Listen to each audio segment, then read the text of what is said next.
अस्सलाम वालेकुम। मैं अभी निज़ामुद्दीन साहब के साथ में हूँ और हम लोगों का फ़िक्र है कि कुरान को कैसे आगे लाया जाए। मुसलमान न जाने कितने फ़िरक़ों में बँट चुका है और हर फ़िरके का अलग-अलग दावा है और यही वजह है कि हमारे समाज में फितना और फ़साद बहुत ज़्यादा बढ़ चुका है। तो हम लोगों ने इस पे रिसर्च करना शुरू किया और पाया कि हम लोग कुरान से भटके हुए हैं। कुरान को सिर्फ़ एक रस्म व रिवाज बनाया हुआ है।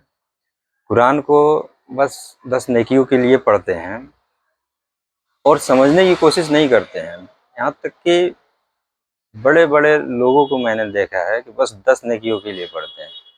वो रमज़ान में एक ख़त्म करना है, शब कदर में एक ख़त्म करना है, बस यही टारगेट होता है कि कितनी ख़त्म हो जाए। फिर मैंने गुफ्तगू भी सुना है कि बोलते हैं कि मैंने रमज़ान में 10 ख़त्म कर लिया। और कोई बोला लेकिन कितना समझा किसी को पता नहीं। तो कोई बताए कि हम किसी किताब के मानने वाले हैं और हम उसको जानते ही नहीं, हमें पता ही नहीं है कि उसमें क्या लिखा हुआ है।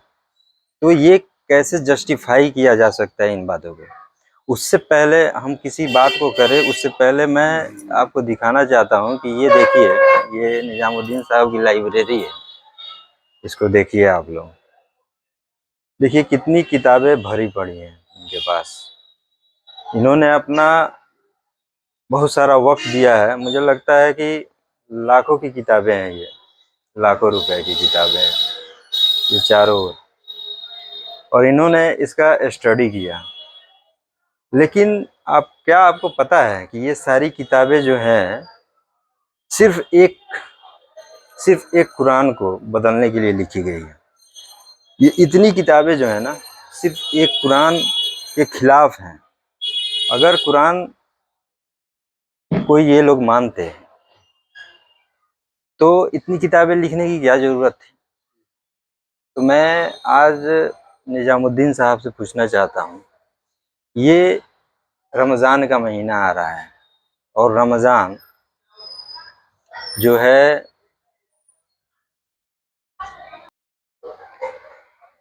हाँ, तो निज़ाम साहब मैं आपसे जानना चाहता हूँ कि क्या कुरान में रमज़ान आया है और रमज़ान के साथ जो रोज़े हैं, रोज़े का जो ज़िक्र किया जाता है और इस्तक़बाले रमज़ान ऐसा कहा गया है, तो ये सब क्या है? ये किस तरह से हमें समझना होगा कुरान की रोशनी में, ये बताइए? जी। हाँ, अरशद साहब, असल में बात आपका सवाल बहुत ही माकूल सवाल है और ये इसकी ज़रूरत भी है कि इस तरह के सवालात आएँ, बल्कि और उस पर बातें हों, है ना? और ये मौका भी है। असल में इस्तक़बाल रमज़ान नाम का असल में ये एक चलन है, एक प्रचलित एक त्योहार की सी कैफ़ियत हो गई है बता दीजिए। और कोई भी चीज़ जब शुरू होती है तो एक त्योहार बन जाती है धीरे-धीरे। तो ये इसी तरह हमारे यहाँ भी ये रमज़ान को इस्तक़बाल रमज़ान के नाम से एक त्योहार टाइप का एक ये है, एक रस्म बना लिया गया है। हालाँकि कुरान से इसका कोई ताल्लुक नहीं है। कुरान से इस्तक़बाल रमज़ान का कोई ताल्लुक नहीं है। बल्कि मैं तो कहता हूँ कि होना तो ये चाहिए कि रमज़ान में चूँकि कुरान नाज़िल हुआ है, तो और इसी वजह से रमज़ान की अगर अज़मत हो सकती है, तो कुरान की वजह से है। तो होना तो ये चाहिए कि इस्तक़बाल कुरान होना चाहिए।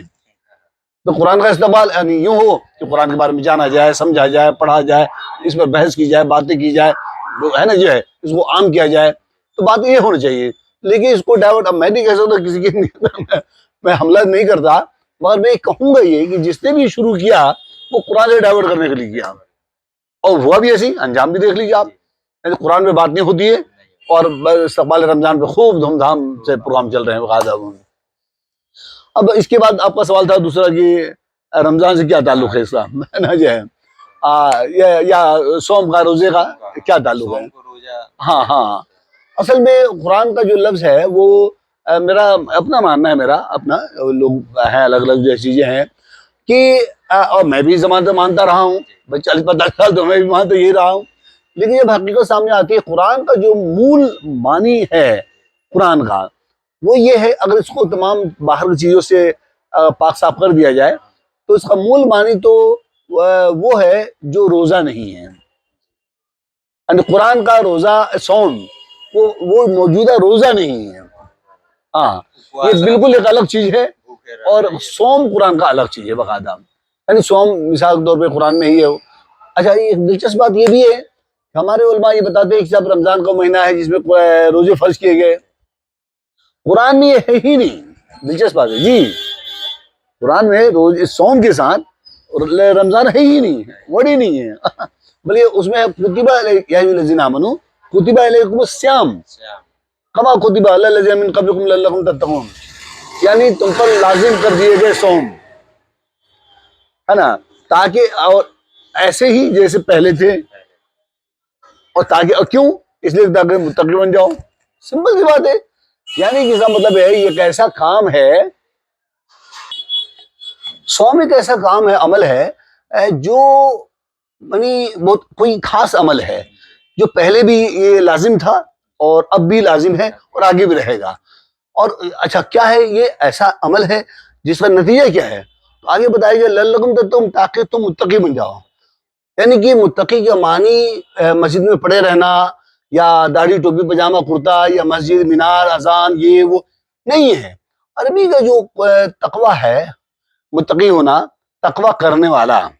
और तकवा क्या है, असल में कुरान का जो तकवा है वो बुराई से बचने वाला, यानी कि अल्लाह की जो नाफरमानी है, अल्लाह ने जिन बातों से रोका है उससे बचने वाला, जिन जिन बातों से रोका है, हाँ हाँ, उससे उसकी खिलाफवर्जी न करने वाला, यानी नाफरमानी न करने वाला, लॉ एंड ऑर्डर का जो है वो अनदेखी न करने वाला, मतलब सुबह से ये तकवा। हाँ हाँ, जो भी पूरी जिंदगी में, पूरी, हाँ अल्लाह के जी जी, हाँ हाँ। अच्छा, अल्लाह का हुक्म क्या है, नेचुरल, गैर फितरी कोई काम ना करे आदमी मानवता के प्रति, या जो वो कहते हैं कि प्राकृतिक जो नियम कानून है मानवता के प्रति, उसकी खिलाफ वर्जी ना करने वाला, यानी ये बुराई से बचने वाला। अच्छा, बुराई से बचने वाला ही अच्छा आदमी बनता है। देखिए, अब तो पहले भी था, आज भी है, कल भी रहेगा। यानी बुरा जो है, बुरा कल भी था, अब बुरा आज भी है और कल भी बुरा रहेगा। अच्छा, बुराई छोड़ के ही अच्छा बन सकता आदमी, है ना। भूखे प्यास रह के तो अच्छा नहीं बनता है। कोई भी आदमी भूखा प्यासा मैंने तो नहीं देखा है जो अच्छा बना हो, बल्कि भूखा प्यासा आदमी बल्कि चोरी कर लेता है, जुर्म कर लेता है कोई, है जो है। तो इसमें जो रमजान आया है, तो रमजान का अच्छा, आ गया लफ्जी माना क्या होगा और उसका सोम से क्या ताल्लुक? हाँ, अब देखिए यहाँ पे दिलचस्प बात है कि यहाँ तो रमजान नहीं है, अब रमजान आ भी रहा है तो चंद आयत के बाद में आगे आ रहा है। अब वो जो आ रहा है रमजान लफ्ज है वो कुरान के साथ आ रहा है, यानी रमजान का, कुरान का रमजान जो है वो कुरान से रिलेटेड है। यानी कहा जा रहा है शहर रमजान लज़ी उनज़िला फिल कुरान हुदल लिन्नास बय्यिनातिन मिनल हुदा वल फुरकान, यानी वो रमज का वो है, रमज वो महीना है या रमजान वो है, वो चीज है जिसमें कुरान आया, और क्या है उसमें, और उसमें वो तालीमात तमाम इंसानों के लिए हिदायत मार्गदर्शन है, गाइडेंस है, और वो उसकी तालीमात जो शिक्षाएं हैं, तालीमात हैं, आम है, जनरल है बिल्कुल। अच्छा, यहाँ मुसलमानों की बात नहीं हो रही है, जबकि रमजान का ताल्लुक मुसलमानों से है, सोम का ताल्लुक रमजान से, मुसलमानों से है, जबकि वहाँ कॉमन कहा जा रहा है, हुदल लिन्नास, तमाम इंसानियत के लिए है, और वल फुरकान, और वो ये तमीज है। फुरकान कहते हैं ऐसी शिक्षा, ऐसी तालीम जिससे अच्छा और बुरा का समझ पैदा हो जाए। अच्छा, समझ जब पैदा हो जाएगा तो आपके साथ जाती नहीं करेगा, कोई किसी का हक नहीं मारेगा, कोई धोखा नहीं देगा, कोई गाली गलौज नहीं करेगा, कोई झगड़ा फसाद नहीं करेगा, गैर इंसानी कोई काम नहीं करेगा। तो ये है रमजान कुरान का। रम्ज कहते हैं असल में गर्मी, गर्मी के मानी में है। असल में रमजान महीना कुरान के वक्त में रम्ज रहा होगा, गर्मी के महीने में आता था ये रमजान, इसलिए रमजान रोजे से जैसे कि बना रखा है, उससे पहले तो नहीं था ये, तो फिर वो क्या करते थे रमजान में, रमजान तो पहले से मौजूद है। जब अरबी है तो अरबी, जब कुरान नहीं था, जब रसूल मोहम्मद नहीं थे, तब भी अरबी थी भाषा, तो क्या करते थे वो। असल में ये रम्ज कहते हैं गर्मी के माहौल को, यानी एक मुहावरे के तौर पे है, यानी गर्म माहौल, मार काट का, लूट पाट का, अनारकी का, शिद्दत का, यानी एक अजीब भ्रष्टाचार का दौर है। ऐसे दौर में कोई किसी का ख्याल नहीं रखता, लूटपाट कर लेते हैं, कब्जा कर लेता है, खून खराबा कर देते हैं लोग। ऐसे ख़राब माहौल में कुरान का नुज़ूल हुआ और मोहम्मद सल्लल्लाहु अलैहि वसल्लम पर ये कुरान नाजिल हुआ। उन्होंने कुरान की रोशनी में उसकी तालीमात को लोगों तक पहुंचाया, वाजे किया। साफ साफ पैगाम साफ होता है, यानी बहुत पेचीदा नहीं होता है। हाँ एकदम बिल्कुल अरबी में, हाँ एकदम वाजे तौर पर दो टुक, हाँ एकदम बिल्कुल दो टुक, एकदम सही है गलती है बस बात, इसे फुरकान कहा इसको। और फिर इसके बाद कहा कि इसकी वजह से हुदा लिन्नास है, ताकि ये माहौल ठंडा हो, इंसान अच्छा आचरण पाए, अच्छा शिक्षा हासिल करे और अच्छा इंसान बनेगा तो समाज अच्छा बन जाएगा। ये है रमज जो है कुरान का, और ये है कुरान का नतीजा जो है। लेकिन इसका मौजूदा दौर में इसका ताल्लुक नहीं रहा। अमलन इसकी बुनियादी वजह है कि कुरान से ताल्लुक नहीं रहा। कुरान को पढ़ते हैं, पढ़ते नहीं है बल्कि रटते हैं, तो यूं कहा जाए, पढ़ना तो कहते हैं समझने को पढ़ना, तो ये रटा जाता है, दोहराया जाता है, इसे एक माहौल बनाया जाता है, त्योहार मनाया जाता है। लेकिन कुरान को अंडरस्टैंडिंग के लिए, शिक्षा के लिए, उसकी तालीम के लिए कोई भी एक्टिविटी ऐसी नहीं की जाती है, जिसकी वजह से जो चोर है वो चोर रहता है, जो बदमाश है बदमाश रहता है, जो चीटर है वो चीटर रहता है, झूठा झूठा होता है, झूठी गवाही देने वाला फिर भी बाद में भी झूठी गवाही देता रहता है। एक महीने की ये क्या मतलब है बनता है, हम झूठ बोलना छोड़ दे, ये क्या ड्रामा है? तो मालूम अल्लाह ने 1 महीना दिया कि हम रोजे रख के परहेजगार बन जाए, तो बाकी के 11 महीना क्या करना है? हाँ बिल्कुल सही कहा आपने, ये भी सवाल है बिल्कुल। ये कैसे हो सकती है? लॉजिकल बात ही नहीं है ये बिल्कुल ही वो जो है तर्क की बात नहीं है कि 1 महीने के लिए बुराई से रुक जाए आदमी और बाद में छूट मिल जाए, ऐसा नहीं हो सकता। बिल्कुल बिल्कुल बिल्कुल ये मुनासिब बात नहीं। अगर सोम का मानी या श्याम का मानी रुक जाना, तो रुक जाने से मुराद भूखा रहना कहाँ होगा? बिल्कुल नहीं, बिल्कुल नहीं। इसका ताल्लुक बिल्कुल इसका ताल्लुक भूख से है ही नहीं है, बल्कि पहले भी बुराई से रुकने वाले अच्छे बनते थे, अच्छे कहलाते थे, अच्छे वही इंसान बनता है। और आज भी बुराई छोड़ के ही अच्छा बनेगा इंसान, है ना जो है। और कल भी जो है अच्छा आदमी है। इसका ताल्लुक मुसलमानों से नहीं है, मुसलमान गुरोह से नहीं है, कौम से नहीं है, बल्कि आम इंसानों से है। एक चीज मैं कहना चाहूंगा कि भूखे रहने का मतलब अगर श्याम है तो भूखा कौन नहीं रहता है बताइए? हिंदू धर्म में भी लोग भूखे रहते हैं, बिल्कुल। क्रिश्चियन में भी भूखे रहते हैं 40-40 दिन, यहूदी में भी भूखे रहते हैं। लेकिन ये है कि तरीका अलग है, वो कुछ और तरीके से भूखे रहते हैं, हम किसी और तरीके से भूखे रहते हैं। लेकिन इस भूखे रहने से अगर मुत्तकी परहेजगार बन जाते हैं तो उन लोगों को भी शामिल किया जाए, वो लोग भी भूखे रहते हैं और वो लोग भी जो है अगर मुत्तकी परहेजगार बन गए। बल्कि मैं तो कहूँगा अर्शद आज़म साहब कि दरअसल भूखा रहना कोई खूबी तो है नहीं, बल्कि ये तो अजाब है, ये तो मुसीबत है। ये भाई दुनिया में आज भी लाखों इंसान, इस दौर में भी, इतनी खुशहाली उन्नति के दौर में भी लाखों इंसान भूख से मर रहा है। अब ये बताइए क्या वो अच्छा है? खुशी की बात है, इसका मतलब ये हुआ जी बिल्कुल बिल्कुल बिल्कुल जी साहब बिल्कुल बिल्कुल, बल्कि भूख को दूर करना अच्छा ही है। भूखा रहना अच्छा ही नहीं हो सकता है, भूखे को दूर करना, भूख प्यास को दूर करना अच्छा ही है। बल्कि होना तो चाहिए ये कि इस महीने में खास तौर से कि इसका एहतमाम होता कि कोई भूखा ना रहे, कोई भूखा प्यासा ना सोए, इसकी कोशिश होनी चाहिए थी। तो पता लगा सब खुद ही भूखे रह रहे हैं, अब प्यासे रह रहे हैं जो है बिल्कुल जो है।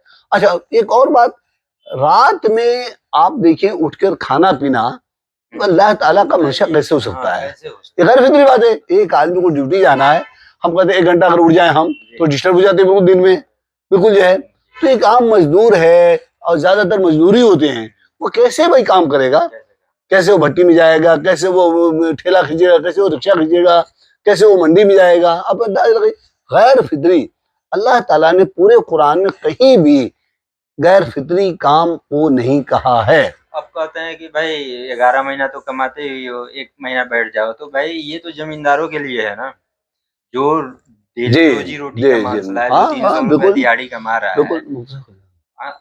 जी जी हाँ 300 रुपए दिहाड़ी कमा रहा है, उसके लिए मतलब कहाँ हो पाएगा? कैसे पॉसिबल है? पॉसिबल नहीं है। रोज खाएगा, रोज कमाएगा, रोज खाता है। तो मैं समझता हूँ ये बात ये कंप्लीट है तकरीबन, है ना। और ये बात वाज़ेह होती है कि रमज़ान का महीना का इस्तकबाल का कोई रस्म रिवाज नहीं है कुरान में, और इस्तकबाल कुरान का होना चाहिए था। और होना ये चाहिए था कि कम से कम चलिए महीने भर ही सही कुरान से रिलेटेड बातें होनी चाहिए, इसको आम किया जाता, इसको पढ़ा जाए, समझा जाए, जाना जाए और आम इंसानों तक पहुंचाया जाए। और इस पर बल्कि हम अमल भी करते चले जाएं, होना ये चाहिए था बकायदा। तो किसी भी भूख प्यास का नाम कुरान में सौम नहीं कहा गया है ना। कुरान का सौम जो है बिल्कुल बुराई से रुक जाना है, किसी भी तरह की बुराई से रुक जाना है। इसकी मिसाल मैं दूं कि रेड लाइट है, रेड लाइट को पार करने वाला सोम साइम नहीं हो सकता है, सोम करने वाले नहीं हो सकता है, रोजेदार पार कर जाएगा। लेकिन साइम जो होगा वो सोम करने वाला, वो रेड लाइट पार नहीं करेगा।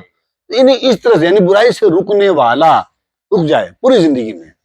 तो ये है चंद बातें। थोड़ा सा जी जी लंबी हो जाएगा लंबा हो जाएगा। इसमें जो है हाँ इसी में सबे कदर की भी एक बात है, हाँ उस पे क्या मतलब कुरान अच्छा कहता है, उसके लिए अगली वीडियो बनाएंगे हम लोग। हाँ हाँ हाँ तब तक बिल्कुल, के लिए इतना ही। उससे क्या जाए। बहुत